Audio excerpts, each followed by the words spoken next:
E trazemos em destaque agora a entrevista aqui do CBN Agro. CBN Agro Entrevista. Olha, na última semana do mês de março, foi sancionada uma lei de número de 14.833/24, alterando o Código do Processo Civil e permitindo ao réu cumprir tutela específica antes de ser obrigado a pagar perdas e danos, introduzindo uma nova oportunidade para que esse réu honre com sua responsabilidade antes de ser condenado a indenizar a outra parte, a parte inocente. A questão é que isso também acaba por trazer alguns impactos não só a empresários, a comercialização, a contratos de uma maneira geral, mas ao setor também de produção rural, principalmente que envolvam aí os produtores. Para saber que impactos são esses, nós vamos conversar agora ao vivo pela internet com Breno Arruda Maquete, ele que é advogado, mestrando e bacharel em Direito e com MBA em Agronegócios pela Exalc USP. Ele participa conosco nesta edição de CBN Agro. Breno, obrigado pela sua participação e eu quero saber quais os impactos dessa lei 14.833, permitindo ao réu cumprir tutela específica antes de ser obrigado a pagar perdas e danos. Primeiro, qual que é o motivo dessa lei também e a relação que ela pode ter com o produtor rural? Bom dia, seja bem-vindo. Bom dia, Fabiano. Agradeço aqui o espaço para conversar sobre essas alterações e impacto no dia a dia do produtor rural. Então, curiosamente, a gente está falando dessa lei um mês após a ação especial dessa alteração do Código Civil. Só para você entender como, e a sua audiência, como acontecia os procedimentos antes dessa alteração legislativa, né? Aquela parte lesada na relação atual, ele poderia exigir que ele fosse mais cabível, ou a prestação ou ao correspondente satisfatório. Através de uma alteração, né, que é isso que nós tratamos agora, passou-se essa decisão não mais da parte lesada para aquela parte que deveria ter cumprido a sua obrigação. Ou seja, a decisão não cabe mais àquela pessoa que até então tinha uma justa expectativa de um contrato seguiria seu normal para a parte devedora. Na exposição de multa, ou seja, na justificativa do projeto, o que se colocou foi: olha, muitas vezes eu tenho descumprimentos contratuais que decorrem de razões alheias à vontade da devedor. Então, é permitida uma segunda chance. Só após essa segunda negativa, essa obrigação será com perdas e danos. Importante mencionar que essa alteração aí em certas relações. Como, por exemplo, no constatado vício defeito em adquirindo venda, imagina que adquire um elemento agrícola e após um determinado índice efeitos refletem o valor ou a capacidade desse bem. Nos contratos de construção, são os contratos de seguro, e até mencionava a questão de seguro agrícola, né? Então, imagine aquele produtor que ele necessita de uma cobertura do seguro não adequadamente faça a prestação. Então, esse produtor vai acionar juridicamente essa seguradora, ela vai dar para o pagamento na forma contratada ou descumprir após esse descumprimento o produtor rural terá a conversão das perdas e danos. Ou seja, veja um distanciamento. Antes aquele lesado ele entendia o que cabia, era a prestação, era a indenização e acionava o judiciário. Agora não, o judiciário deu uma nova oportunidade de devedor, né? Então, a gente entende que essa alteração desse história é um impacto negativo. Então, Breno, assim, a próxima pergunta que eu ia te fazer já é se essa lei não é nociva para a parte inocente em uma negociação ou aí num futuro processo.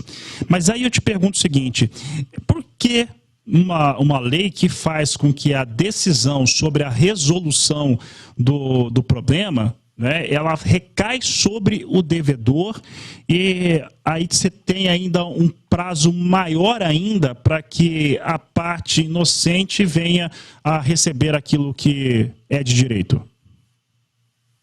A lógica, ainda os nossos legisladores na exposição de motivos que a lei era que não existia na legislação a possibilidade do devedor efetuar o que a gente chama de ação da mora, ou seja, após provocado formalmente por judiciário, esse devedor fosse lá e cumprisse uma prestação que até então teria sido cumprida.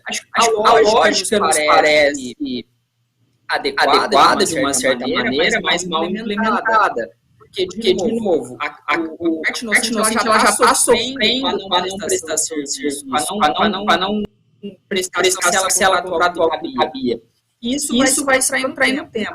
Além disso, a gente tem que lembrar que no setor agro, que é onde estamos conversando, as relações elas são excessivas, elas são de longo prazo. E o Brasil não tem uma cura, no geral, de imediata judicialização do conflito. Normalmente o produtor ele vai lá, ele tenta conversar, ele tenta que a relação ocorra de uma forma mais cordial, mais rosa, e em última ele recorre ao judiciário. Então, há um lapso muito grande, então, de fato, né, essa tentativa de compensação de ao devedor uma possibilidade de cumprir com o que ele devia não está adequada no tempo. Essa é uma crítica que pode ser feita a essa alteração. Se o produtor rural, Breno, estiver em situação na qual a lei se aplica, tem algum instrumento, tem alguma forma de se proteger até para garantir o recebimento, né, considerando que vai estar na parte inocente, garantir o recebimento dos seus direitos de uma forma mais rápida, por exemplo? Olha, a recomendação entendidas essas particularidades do ouro, colocando todas as questões que a gente já pontuou, de o produtor quase sempre já tem uma relação de longo prazo, vai fazer uma tentativa de mediação, uma tentativa de resolução amigável, não vai conseguir.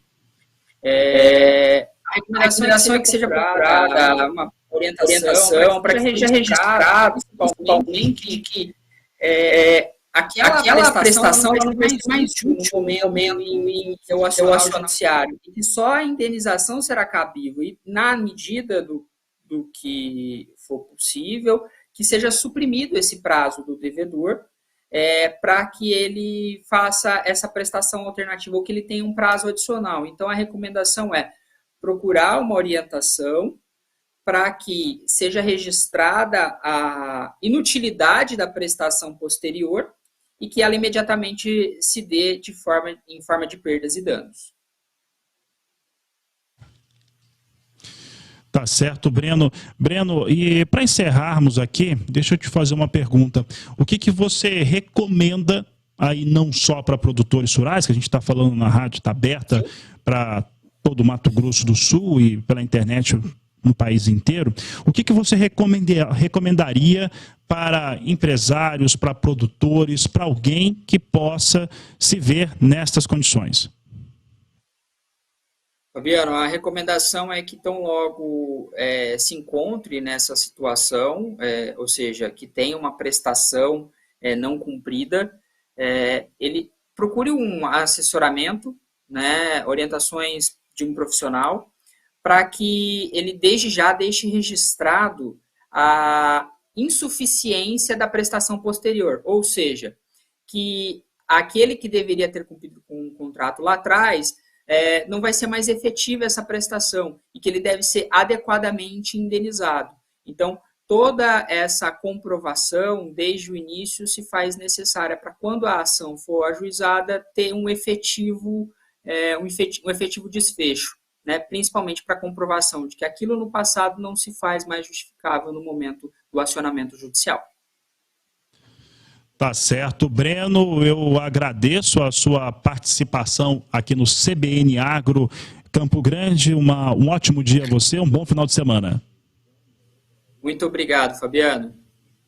Um grande abraço, Breno. Conversamos com o Breno Arruda Maquete, ele falando a respeito dessa nova lei que traz ali uma situação, no mínimo, né, diferente em relação a quem tem algum negócio, que tem algum processo, que está na parte inocente e acaba por não recebê-la agora de uma maneira direta, e a decisão ainda passa de como que vai ser negociado, quitado isso para o devedor.